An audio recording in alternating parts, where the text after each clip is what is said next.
everyone, welcome back. Hope you all are doing great. And today, as the title of the video goes, we will be icing a keto birthday cake, my birthday cake. It's been over 3 years since I started my low carb journey and I haven't enjoyed a birthday cake since then. Most of us, especially on our keto journey, do face this challenge. A challenge to celebrate our special moments like a birthday or an anniversary with our special and loved ones. Some of us avoid these celebrations altogether, while most of us give in to these temptations because they happen once a year, right? So this year, let's mark our special day by making healthier choices and creating happy memories with our loved ones that are guilt-free. Let's get started. For our keto birthday cake, I have baked a cake.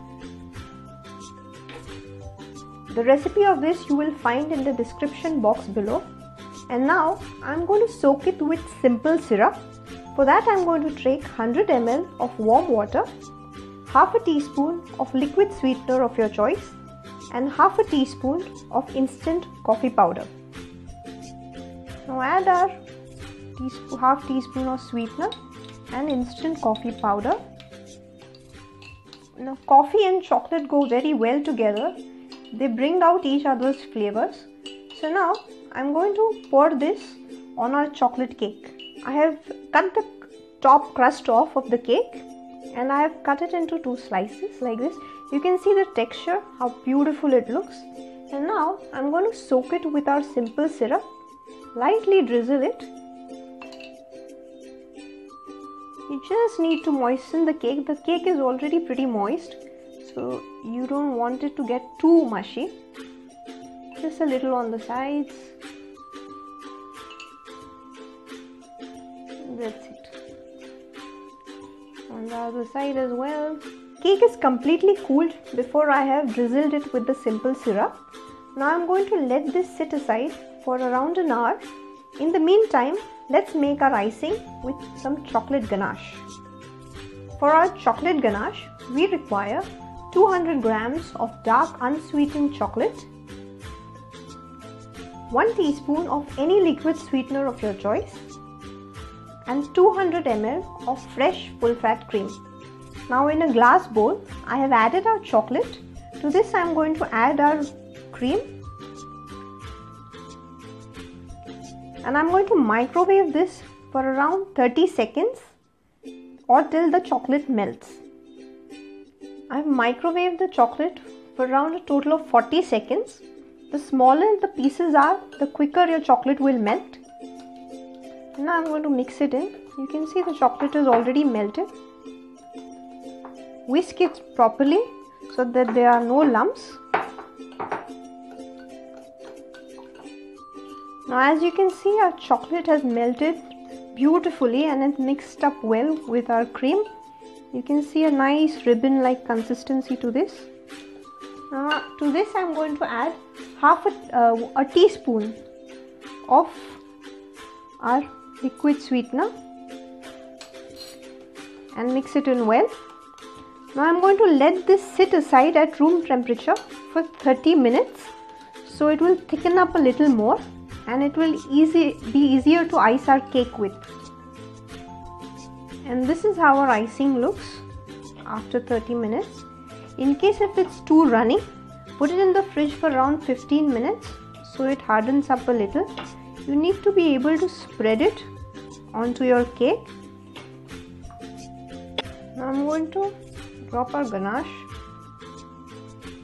onto our moist cake and then spread it evenly with a flat spatula. Don't worry if it goes on to the sides because we are going to cover the entire cake with a nice thick chocolate ganache. Now I'm going to top our ganache with the other half of our cake and again spread some more on the top.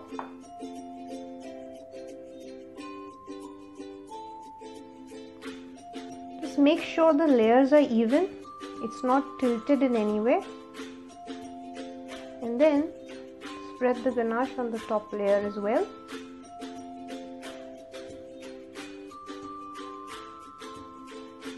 going to let it go to the sides. And now you'll clean your spatula and then you just even the sides of our cake.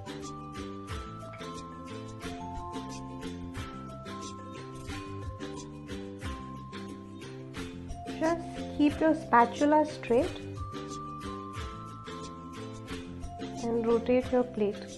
It really helps if you have a turntable to smoothen out the edges. You can see you get a nice smooth even edge. Now once you smoothen out the edges, you can see the top is a little uneven. So from the side, take the spatula and bring it inwards like this, out to in, making a smooth surface. Okay, and keep cleaning your spatula if there is any excess chocolate on it, ganache on it. Now even if there are some chocolate droplets or some drippings on the sides, don't worry, we are going to ice it on the sides as well, so it need not be super perfect. I've taken a regular piping bag and I've attached a star nozzle to it. Yeah, if you can see, that's the star nozzle. Just attached to it, and I'm going to fill it up with the remaining chocolate ganache. With the star nozzle, I'm going to gently make small ribbon like design at the bottom of our cake. If you can see, this will cover the unevenness at the bottom.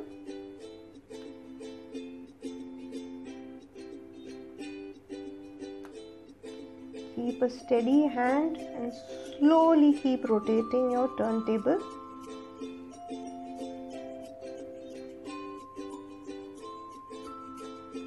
Just squeeze and pull. Now at the top of our cake, we need to mark our designs so that they are equal. I made one tiny flower here, and exactly on the opposite side you make one, so they are even on all sides. Then another one just like a plus, and another one exactly on the opposite side. And now we start filling in between.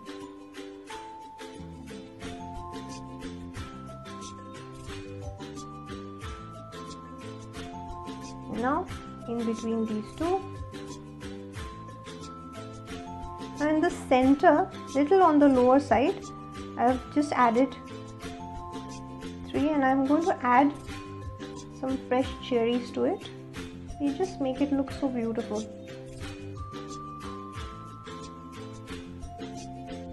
And since it's a birthday cake, happy birthday to me.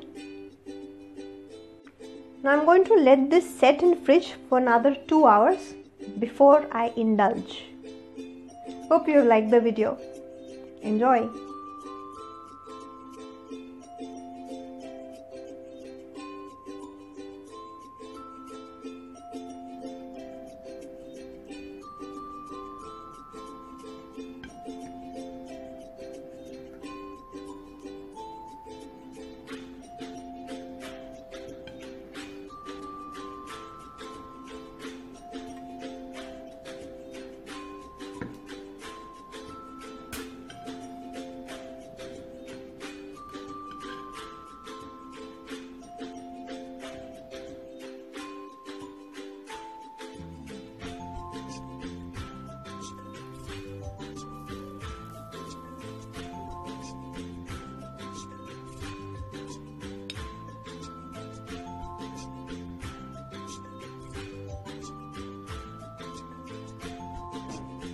If you have liked the recipe, please give it a thumbs up, and for more such recipes, please subscribe to my channel and share the joy of cooking.